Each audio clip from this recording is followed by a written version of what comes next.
सुप्रभात आप सभी को। हम गहलोत इंस्टीट्यूट ऑफ फार्मेसी से आए हैं।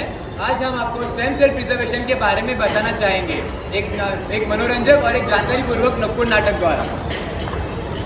अरे भैया, पर ये स्टेम सेल प्रिजर्वेशन होता क्या है? हाँ, क्या होता है?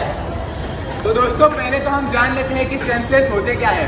स्टेम सेल्स ऐसे सेल्स होते हैं जिसमें किसी भी सेल में बदलने की क्षमता होती है। और इसके फायदे क्या है?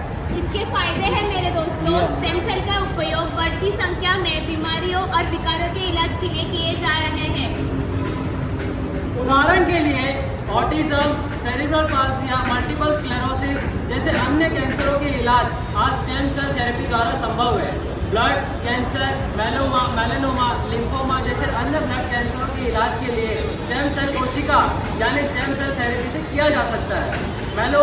लिम्फोमा यानी ऐसे ब्लड कैंसर जो हमारे लड़ने वाले कोशिकाओं को खत्म कर देता है, और मेलानोमा यानी ऐसे ब्लड कैंसर जो हमारे ब्लड प्लाज्मा को बढ़ा देता है। ये स्टेम सेल्स होते कहाँ हैं और इनका सोर्स क्या है?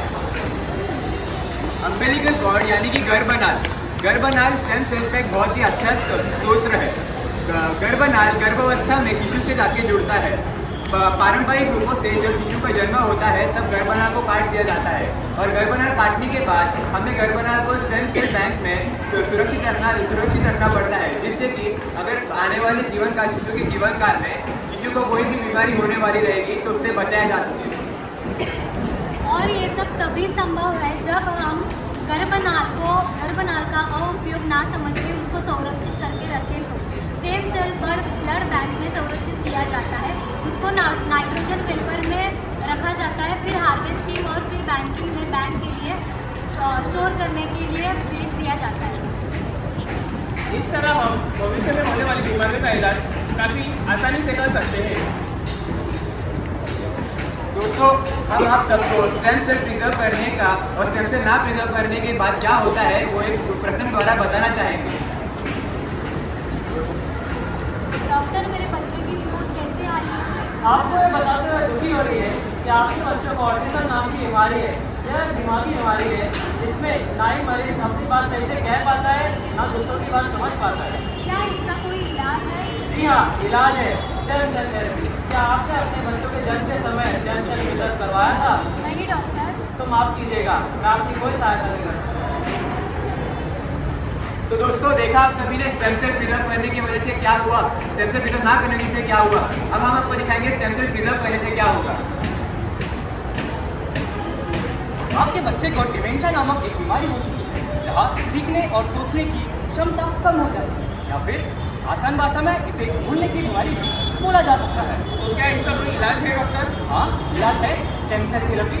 अगर आप अपने बच्चे के जन्म के बाद अम्बिलिकल कॉर्ड को प्रिजर्व करके रखते हैं तो हम उसमें से स्टेम सेल्स को निकाल करके आपके बच्चे की बीमारी का इलाज कर सकते हैं। जी डॉक्टर, हमने इसकी स्टेम सेल का प्रिजर्वेशन किया है।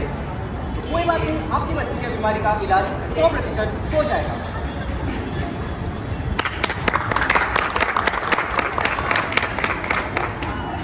तो दोस्तों, देखा आप सभी ने कैसे एक जागरूक कार्य जो भूतकाल में किया गया था भविष्य में काम आया। स्टेम सेल्स हमारे कोई भी रोग से लड़ने के लिए या टिश्यू के पुनर्निर्माण के लिए भी इस्तेमाल किए जाते हैं। देश भर में हर साल लगभग 60,000 स्टेम सेल ट्रांसप्लांट किए जाता है, जबकि भारत में हर साल 2,000 स्टेम सेल ट्रांसप्लांट किए जाते हैं। इसी कारण स्टेम सेल को प्रिजर्व करना अनिवार्य है। भारत में लाइफ सेल इंटरनेशनल कंपनी यह एक प्रमुख बैंक है। इस तरह cryo biotechnic, Indian private limited, biocell, cryo stem cell जैसे अन्य बैंक प्रिजर्वेशन भी है। तो आओ दोस्तों, हम सब एक संकल्प लेते हैं स्टेम सेल्स प्रिजर्व करने का और एक स्वस्थ भविष्य बनाने का। मैं और हम सब गहलोत इंस्टीट्यूट ऑफ फार्मेसी के विद्यार्थियों को आपका कीमती समय देने के लिए हम आपके बहुत बहुत आभारी हैं। मैं आशा करता हूँ कि हमारे नुक्कड़ नाटक द्वारा आपको कोई सीख मिली होगी।